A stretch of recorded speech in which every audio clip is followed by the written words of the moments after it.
이번 시간에는 제71강으로 급수 배관의 구배부터 보도록 하겠습니다. 배관의 구배는 일반적으로다가 고가수조 방식 같은 경우를 기준에서 봤을 때 이런 거죠. 여기가 고가수조 방식이에요. 고가수조 방식에서 메인관 각 층에도 이렇게 가면서 이렇게 공급을 해줬어요. 이렇게. 그랬을 때 이 관을 거짓말 못해도 이렇게 제가 많이 수평을 줬으면, 이렇게 구배를 줬습니다만은 내려가면서 선 하향 구배를 해. 선 하향 구배. 앞내림. 앞으로 가면서 내려주는 구배. 앞내림 구배를 두래. 왜 이렇게 두라느냐? 이유가 있겠죠. 각 층은 선 상향. 각 층은 이런 것들은 이렇게 올라가면서 두래. 선 상향, 앞 올림 구배라 그래. 이렇게 두래요. 이유가 있겠죠. 이거를 반대로 한번 그려볼게요. 어떤 문제가 생기겠는가 보자는 거죠. 그래서 이렇게 내려와서 주는데 이렇게도 따라해보세요. 그리고 내려와서는 이렇게 이런 식으로 됐어요. 그래서 올라가면서 이렇게 공급을 했다 해보세요. 거짓말 못해서 이런 식으로 구배를 이렇게 주지는 않지만 아무튼 구배를 이렇게 뒀다고 가정을 해보세요. 수리를 하려고 그래. 수리. 내가 수리를 하려고 어떤 문제가 생겨서 수리를 하려고 배관에 물을 빼야 돼요. 특히 배관에 물이 차 있으면 용접을 할 수가 없습니다. 그럴 때 이 발브만 열면 물이 쏙 다 빠져야 되는데 이건 발브만 열면 물이 쏙 다 빠져버리죠. 배관에 있는 물 싹 다 빠져버립니다. 수리할 때. 근데 이걸 보자는 거죠. 발브 열어도 배관에 있는 물이 하나도 안 빠져버려요. 그럼 수리 못하겠죠. 배관에 물이 꽉 차 있는 거죠. 그래서 이렇게 하지 말고 반드시 고가수조 방식 같은 데서는 그 메인관은 하향 횡주관은 선 하향 구배, 각층 횡주관은 선 상향 구배로 이렇게 두란 얘기예요. 그래서 여러분들 꼭 이해를 하시기 바랍니다. 그럼 맨 밑에는 이 밸브를 베니 밸브라 그래요. 찌꺼기를 제거하기 위한 베니 밸브를 설치해주라. 그 다음에 이제 슬리브라는 게 있는데 이게 뭐냐면 이런 거예요. 여기 벽체가 이렇게 있어요. 벽체를 갖다 이렇게 두면은 일리다가 배관이 이렇게 들어간단 말이죠. 배관이 들어가기 위해서 배관이 들어가서 여기다 배관을 이렇게 두면 콘크리트 안에다 이렇게 배관을 이렇게 뒀다 해보세요. 여기다 이렇게. 그러면은 어떤 문제가 생기겠는가? 이 콘크리트에다가 콘크리트 벽에다가 이렇게 배관을 두면은 신축팽창에 의해서 배관이 터진다든지 벽이 깨진다든지 둘 중에 하나를 해야 돼요. 그래서 이렇게 두는 게 아니라 어떻게 두냐? 미리 관을 갖다 이렇게 심어놔, 미리 관을 심어놔요. 그런 다음에 배관을 집어넣으면 지 맘대로 왔다 갔다 움직일 수 있는 거죠. 벽체라든지 바닥을 관통할 때는 반드시 그래서 슬리브를 집어넣으라, 슬리브 배관을 집어넣으라. 그럴 때는 그래서 이건 왜냐면 교체를 한다든지 수리가 편리하기 때문에 그래요. 수리할 때 잘라내고 뽑아낼 수 있죠. 교체할 때도 그냥 뽑아내면 되죠.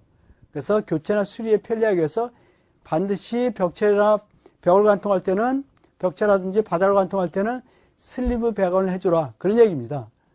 그 다음에 이제 지수밸브라는 말이 나오는데 지수밸브는 뭐냐면요.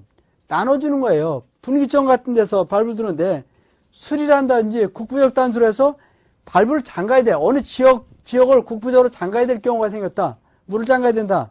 그럴 때 대비해서 중간중간에 그래서 분기점이라든지 분기점 같은 데다가 거기다가 밸브를 달아주는 것을 지수밸브라 그래. 지수밸브. 그 다음에 이제 피복에 대한 것들이 있는데 피복은 뭐 그렇게 중요하지 않으니까 그냥 넘어가셔도 될 것 같고 그 다음에 설비 시스템의 소음 방지 대책입니다. 일단 소리가 많이 나면 안 되잖아요. 그래서 급수교통 배관은 유속과 급수압력을 적정하게 조절해 줘야 된다는 얘기죠. 수압이 세면은 수압이 세다. 그러면 어떤 문제가 생기냐면 수격작용이 일어나서 땅땅으로 소리가 나니까 또 급수교통에는 마찰 저항을 최소로 하기 위해서 송풍기 정압을 감소시켜주라. 또 벽체를 관통하는 배관은 구조체와 직접 접촉하지 않도록 완충제를 사용해서 전달 소음을 감소시킨다 그랬는데 무슨 말이냐면 이런 거죠. 이게 벽체를 관통한다. 벽체를 이렇게 관통한대 배관이. 그랬을 때는 구조체 측에 다 깨지면 안 돼요. 닿으면은 여기서 배관에서 물이 흔들흔들대다 어떤 소리가 난다 할 때 바로 구조체를 통해서 소리가 많이 나면 소리가 직접 전달되잖아요. 그래서 이럴 때는 이 사이에다가 이렇게 슬리브 배관 같은 걸 하고 나서 이 사이에다가 뭐를 집어넣어서 완충제 역할을 하게끔 그래서 음을 좀 줄여주기 위해서 그렇게 해주려는 얘기겠죠. 그래서 또 이중바닥을 설치해주라. 이중바닥을 설치해서 진동이 많이 발생할 때는 이중바닥을 설치한다든지 아니면 방진제를 설치해주라는 얘기겠죠. 다섯 번째, 이 소음이 공기로 전달될 때는 실내에다가는 흡음제를 설치해요. 외벽에는 차음제를 설치해줘야 된다. 이건 앞에서 외벽에 대한 소음 방지 대책에서 나왔던 그런 내용들이겠죠. 여섯 번째로다가 소음이 구조체를 통한 전달이 올 때는 제진제, 그래서 진동을 방지해서 제진제를 설치해서 소음과 구조체의 직접적인 접촉을 차단시켜주라. 그런 내용이겠죠. 그러니까 결국은 여기에다 완충제를 집어넣는 거나 거의 비슷한 내용이겠죠. 그래서 소음풍계통에는 플래너미라든지 소음기를 설치해서 소리를 좀 줄여주라는 얘기겠죠. 그런 것은. 그 다음에 이제, 그래서 지금까지 봤던 이런 내용들. 그래서 급수계통은 수업을 적당히 조절해주고, 마찬가지로 소음풍기를 정압을 감소시켜주고, 그 다음에 이런 벽체라고 하는 데는 접촉하지 완충제를 사용하는데, 바로 이거하고는 거의 비슷한 내용들이겠죠? 이럴 때는. 그 다음에, 닥트에 된 것들. 그 다음에 그죠. 소음이 여기서 방지를 설치하거나 뜬 바닥. 이거 뜬 바닥.